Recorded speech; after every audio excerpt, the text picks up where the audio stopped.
Why is that so dark? Here.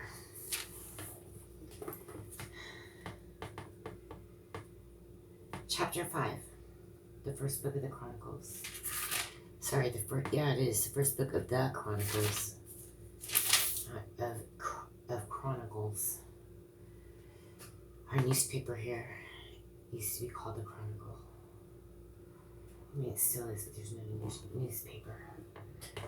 Propaganda stuff. Okay, here we go again. Give us strength, Lord, to pronounce these names with some semblance of what it was, so we can get some clues, possibly. I still have to look up that Azariah thing. No, Azariah. I'm still trying to get to the bottom of why he is King Nebuchadnezzar's nephew and who that is. But here's just another avalanche of names.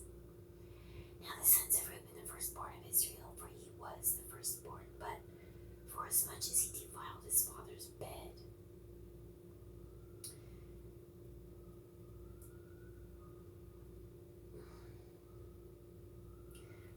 I'm not even going to go back there right now and see what he did, but see, supposedly he was kind of a good guy in a way, like when they all sold Joseph into slavery, he did something, but to me it was just too late. I don't think it was really good. Now this one, he did something to his father's wife. What was it? It was like his handmaid. He did something. So here we are. It starts off on that track, and how is it going to get... How can this be too good? His birthright was given unto the sons of Joseph, the son of Israel, and the genealogy is not to be reckoned after the birthright. For Judah prevailed above his brethren, and to him came the chief ruler, but the birthright was Joseph's. The sons, I say, of Reuben, the firstborn of Israel, were. Yeah, I don't think he did enough when they threw him in that pit. Like, he had something to do with it, or maybe he didn't, and he came by later. But the problem is, he didn't do enough. He didn't tell his father, look, we need to go look for him right now. This is what they did. He's just like, oh, yeah, he died. Like, I don't know. So, the sons, I say, of Reuben, the firstborn of Israel, were Anak and Balu, Hezron and Carmi. The sons of Joel, Shemaiah, his son, Gog, his son, Shimei, his son, Micah, his son, Reiah, his son, Baal, his son. Oh, that's great.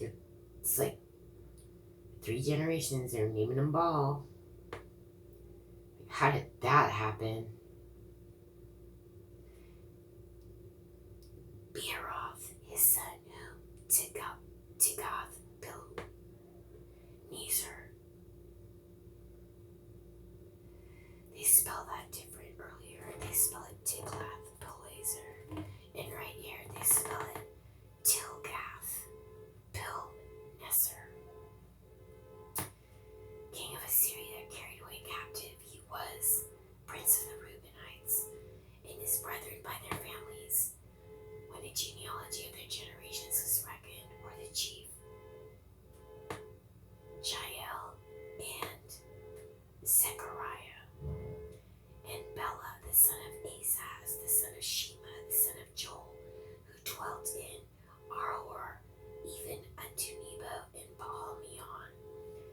And eastward he inhabited unto the entering in of the wilderness from the river Euphrates, because their cattle were multiplied in the land of Gilead. And in the days of Saul they made war with the Hagarites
dwelt in Gilead and Bashan, in her towns, and in all the suburbs of Sharon, upon their borders.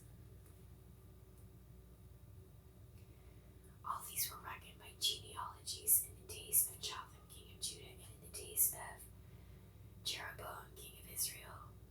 The sons of Reuben and the Gadites, and half the tribe of Manasseh, of valiant men, men able to bear buckler and sword, and to shoot with bow, and skillful in war, were 440,760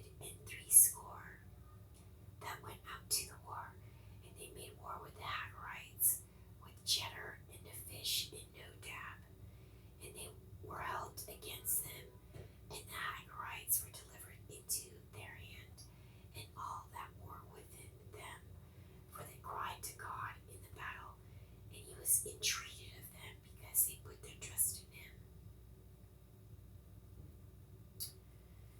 And they took away their cattle of their camels 50,000, and of sheep 250,000, and of asses 2,000, and of men 100,000.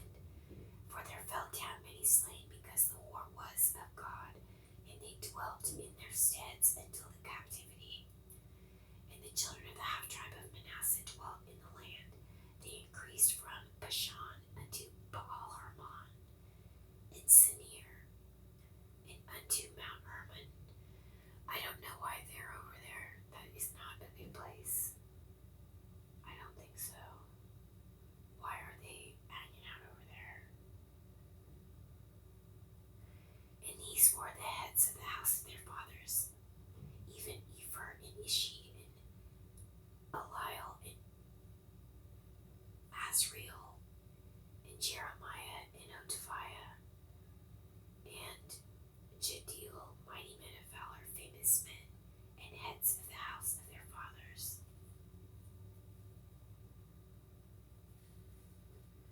And they transgressed against the God of their fathers, and went whoring after the gods of the people of the land, whom God destroyed before them.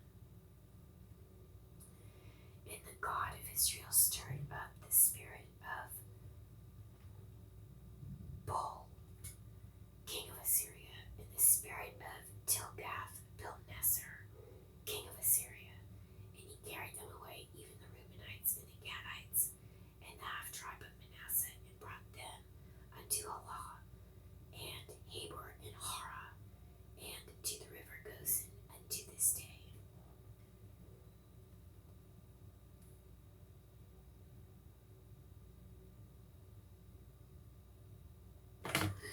Wait, I have something about I wrote down about.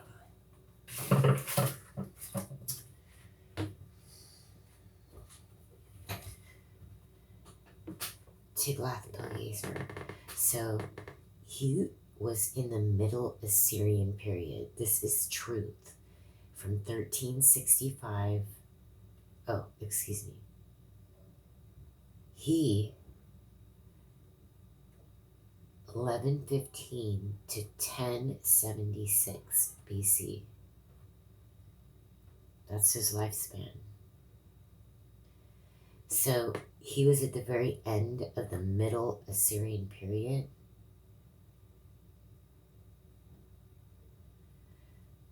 Which was 1365 to 1076. And this guy was at the very end of it. And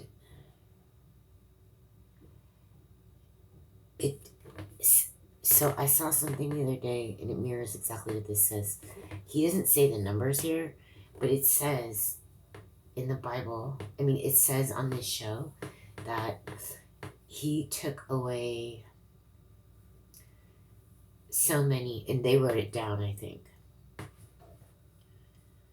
I'll look at that. But right after that, so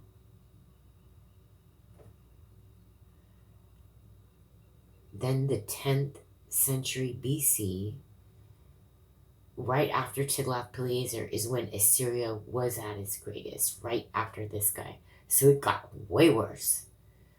So from 911 to 609 BC was this Neo-Assyrian Empire, the strongest, the greatest.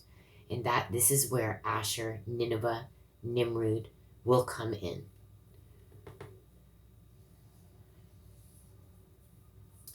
The land, Nineveh, Asher, the kings are all kind of named that, and then of course Nimrod. So during that time, but I'm trying to get some sense of the time.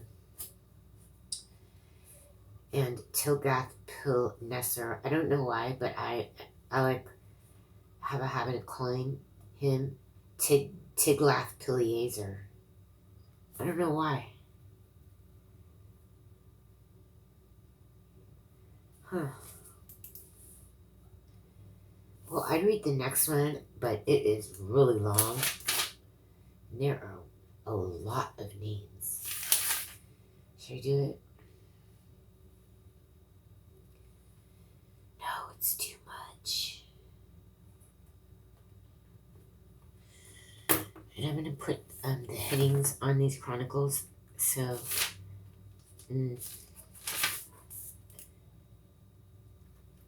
maybe it'll be just a little more clear. Try to point it in the right direction because